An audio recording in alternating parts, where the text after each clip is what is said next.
I was in denial she was addicted.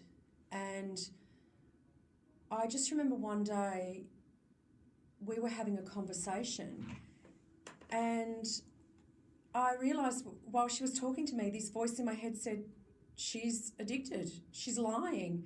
And before that, I would give her money, I would listen to her stories, it was ad nauseum, I was always worried about her. I mean, not that I ever stopped worrying, but once I realised she was addicted, I stopped the money.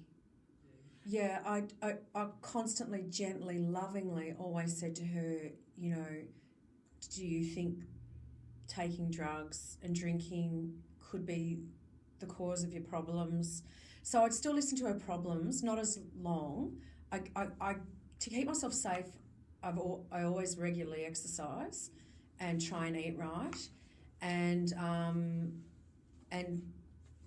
really keep an emotional distance from her. Once I knew she was addicted, I knew I had to keep myself and my children safe, because when she was coming down a lot, she was chronically suicidal and desperate.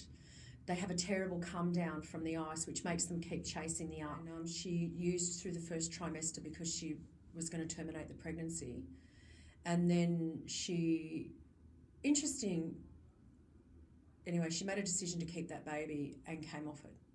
She went to rehab, but it took a lot of encouragement for her to go to rehab, detox and rehab, to come off the drugs while she was pregnant, just so that the little one didn't detox when she was born.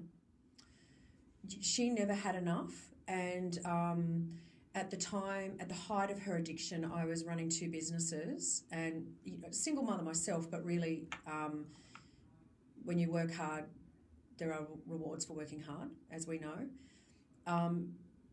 So my money and my willingness to give it to her did become a problem.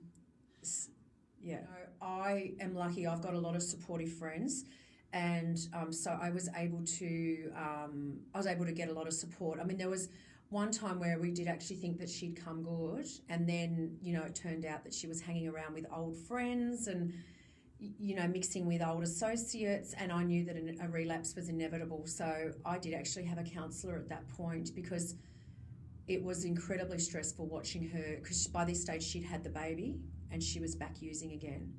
So with a baby in tow. So,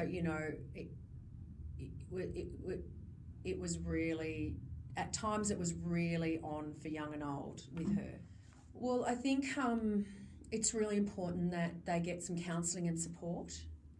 And there's also a program called Naranon, which is for the friends and family of addicts, to get counselling and support, and which was an invaluable experience for me to do that program, so that I could learn what my no actually meant, and because it made me feel really guilty saying no to her, because I worried if she was hungry or if she was eating, or but the reality is she's always got money for ice. I had to create the distance because of that. She's an ex-biker and stuff, so incredibly violent, incredibly threatening, and so I always involved the police if there was violence. They need to know they've crossed the line. Yes, ice addicts can be incredibly volatile and violent when they don't get their own way. The need for the hit is so high that they don't value your love, they don't value your support, they don't value anything, they just want the next high.